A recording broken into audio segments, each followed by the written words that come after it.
আজি এই মুহূৰ্তত অনুজনক আৰু চৰাক মৰকৰ্ণ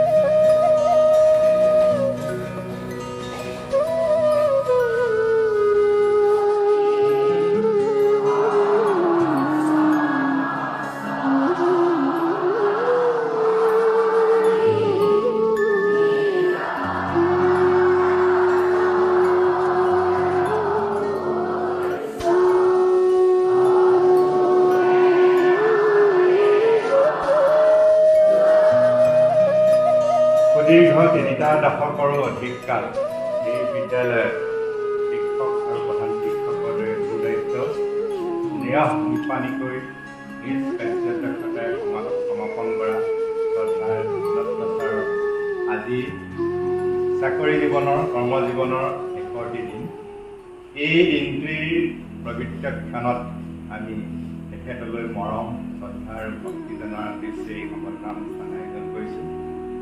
আনুষ্ঠানিকভাৱে আমি অন্য দিনাৰ দৰে আকৌ আমি নাপাম।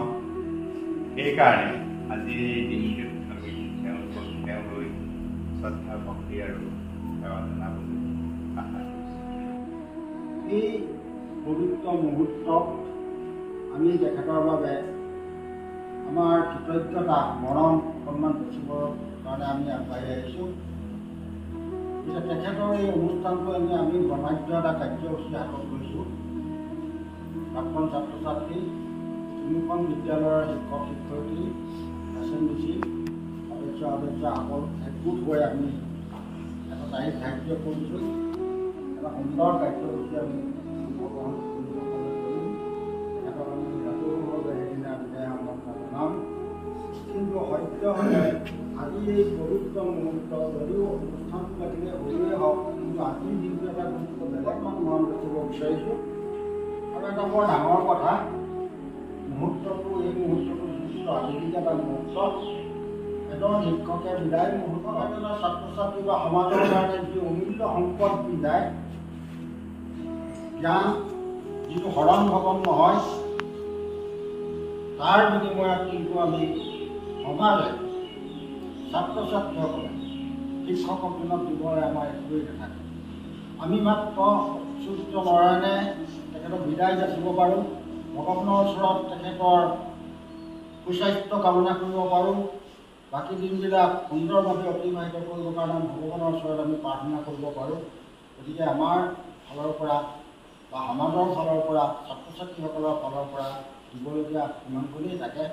আৰু আমি কিন্তু আজি শেষ দিনটোত তেখেতৰ এই কাৰ্যসূচী যিখিনি কাৰ্যসূচী তেখেতে পৰিচালিত কৰিব, তেখেতৰ আগমতে প্ৰায় 16 লাখ টকাৰ এটা নতুন বিল্ডিং তোমালোকে দেখিবলৈ পাইছা। গতিকে বিদ্যালয়ৰ যথেষ্ট আনন্দত আপুনি যথেষ্ট উন্নত হৈছে। গতিকে তেখেতক আমি কৃতজ্ঞতা জনাইছোঁ আৰু অকণমান মনত দিব বিচাৰিছোঁ।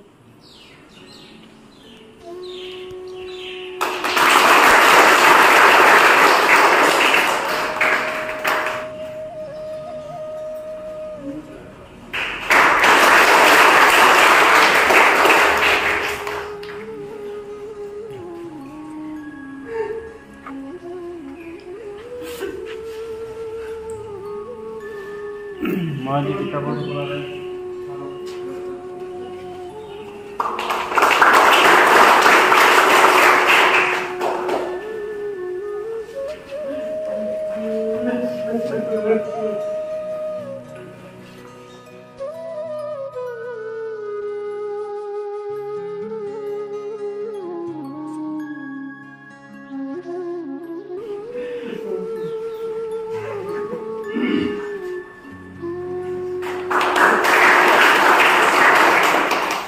বিদ্যালয়ৰ প্ৰাক্তন ছাত্ৰ তথা বৰ্তমান আমাৰ শিক্ষক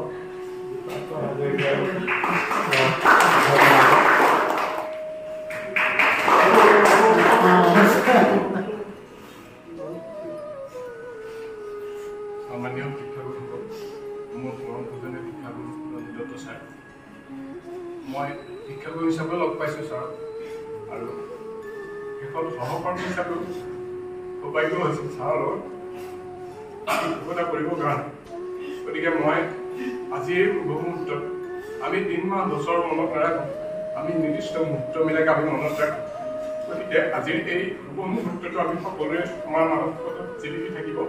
আৰু ছাৰৰ যি সফলভাৱে যি কৰ্ম সমাপ্তি কৰিলে ছাৰে, তাৰ বাবে মই ছাৰক অভিনন্দন জনাইছোঁ। আৰু এটা নতুন অৱসৰকালীন এটা সামাজিক জীৱনৰ বাবে মই শুভেচ্ছা জ্ঞাপন কৰিছোঁ ছাৰক, যাতে পৰৱৰ্তী সময়ত সমাজে ছাৰৰ বাবে যিখিনি পাবলগীয়া আছে সেইখিনি ছাৰে যাতে সমাজৰ বাবে যোগাই দিব পাৰে, তাৰ কাৰণে ছাৰক শুভেচ্ছা জ্ঞাপন কৰিছোঁ। আৰু মই অজানিতে যদি ছাৰৰ কোনো ক্ষেত্ৰত যদি কিবা কাৰণত যদি অপৰাধ কৰিছিলোঁ, অপৰাধখিনি ছাৰে মাফ কৰি দিবৰ কাৰণে মই অনুৰোধ জনাইছোঁ। আৰু ছাৰক মাফ কৰিম।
বহুত কথা কলো আজি মই মোৰ কথা ক'ব নোৱাৰো।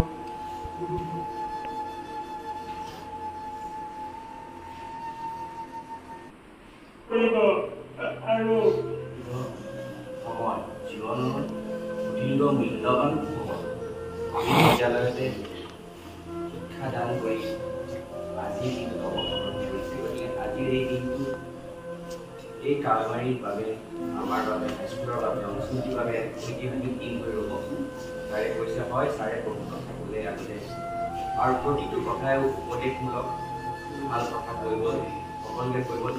ছাৰে আজি কথা ক'ব পৰা নাই। প্ৰকৃততে সেইটোৱে আমিও বাকৰুদ্ধ হৈ পৰিছোঁ। গতিকে ছাৰ আজি আনুষ্ঠানিকভাৱে আমাৰ মাজৰ পৰা চাকৰিৰ পৰা বিদায় ল'ব। এইটো এটা পৰম্পৰা, নিয়ম। কিন্তু আমি আমাৰ হৃদয়ত, আমাৰ এই কেইখন বিদ্যালয়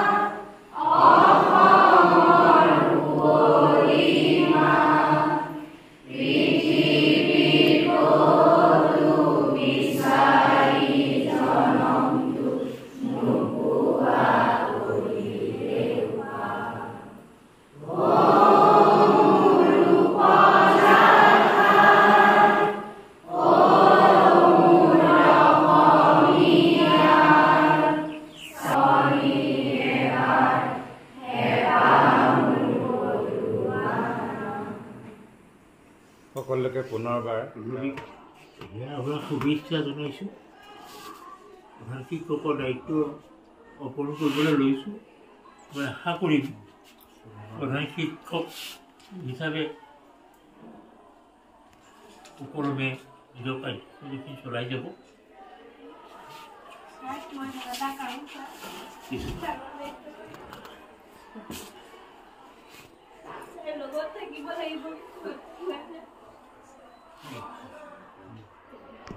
এই এখনৰ বাবে স্বাগতম।